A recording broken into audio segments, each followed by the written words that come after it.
Marceau refait l'info sur Rire et Chanson. Tous les jours à la demi, Marceau refait l'info. On va commencer avec ce clash historique entre Donald Trump et Volodymyr Zelensky à la Maison-Blanche. La presse américaine décrit le spectacle le plus honteux de l'histoire politique du pays. L'analyse de Jean-Michel Apathy. Fondamentalement, au César, c'était de loin Franck Dubosc le plus marrant. Cette rencontre Trump-Zelensky, une ambiance, une tension, un malaise. Le dîner qui finalement est annulé, on aurait dit le dernier date d'Aurélie. Tout est vrai. Le président ukrainien qui n'a pas été bien reçu par le président américain, à mon avis, sur TripAdvisor. Donald Trump, il va se prendre une mauvaise note. Accueil bof, hospitalité zéro. Par contre, en exclusivité, Bruno, on a recueilli la réaction de Vladimir Poutine. On ne doit pas être loin de la vérité. Ouais, tu m'étonnes. Après Fox News, ce week-end, Volodymyr Zelensky est en exclusivité sur les chansons et à la traduction, bien sûr, c'est Nelson. Et mon cher Bruno, Nelson. je traduis évidemment les paroles de Volodymyr Zelensky. Je vous en prie. Conde de Monte Cristo at César Ceremony.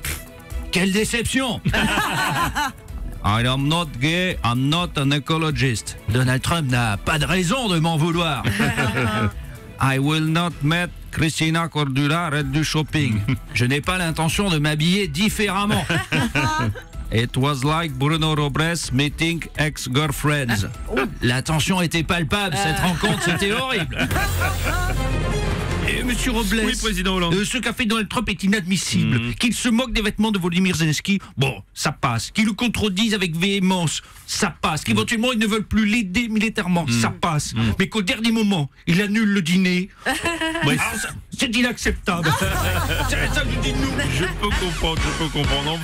Enfin avoir la version américaine de Donald Trump, monsieur le It's président. your favorite fucking comeback president. oui, on a vu ça, oui. Yes. Volodymyr Zelensky came to see me in pyjamas. Oh, vous exagérez, Volodymyr Zelensky n'est pas venu non plus en pyjama. He didn't understand the rules. Ah, il ne comprend pas les règles. Yes, always be agree with me. Toujours être d'accord avec It's vous. not complicated. Ça n'est pas compliqué, bien sûr. I don't want to hear the guy who was playing piano with his boobs. Oh, no, Vous voulez pas écouter un homme qui joue du piano avec son sexe.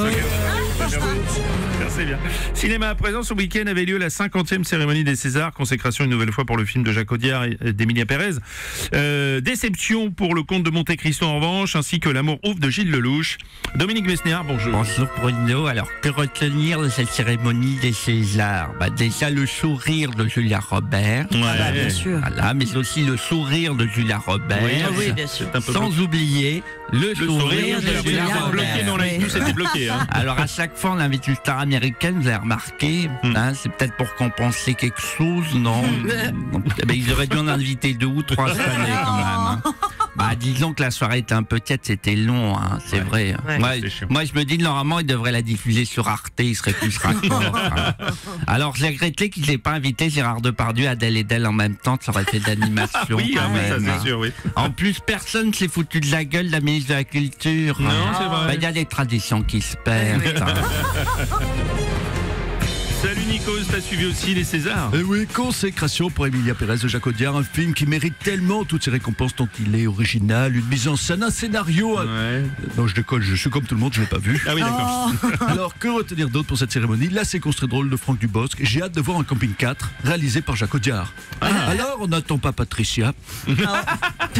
Oui, pourquoi pas? Je sais pas si on peut faire ce genre de vanne. Alors, on peut retenir l'absence de prix pour Pierre Ninet. Vous l'avez vu, Pierre Ninet, il avait des chaussettes avec dessus un portrait de comédiens François Civil et Benjamin Laverne. Oui. Il n'y a que Pierre Ninet qui peut faire ça et avoir encore la classe. Hein. C'est vrai, c'est vrai. Toi, tu fais ça, une paire de chaussettes avec tes potes dessus, tu vas dormir dans la corbeille du chien, tu te la mets derrière l'oreille pendant 3 mois.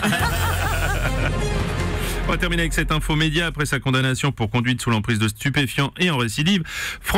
Christophe de Chavannes, pardon, n'importe quoi. Christophe de Chavannes a annoncé sa mise en retrait de l'émission Quelle époque sur France 2. Bonjour Denis Brognard. Bonjour à tous et bienvenue dans Koh-Lanta. Après l'élimination de Pierre Palmade il y a déjà plusieurs mois et sa désillusion lors de la course d'orientation, c'est au tour de Christophe de prendre ses affaires et quitter l'aventure. Quelle tristesse pour ses coéquipiers, il tire un trait. Non. Sur la télé, Oui. il dit qu'il est toujours présumé innocent, c'est Oui. en tout cas sa ligne Non plus. de défense. Il est ému, limite les larmes aux yeux, Ouais. sniff sniff pour Christophe, Oh, non. qui va pouvoir prendre des vacances, à la neige sans doute. Benoît Magimel est pressenti pour le remplacer. Marceau refait l'info Tous les matins à 8h30. dans le Morning du Rire sur Rire et Chanson.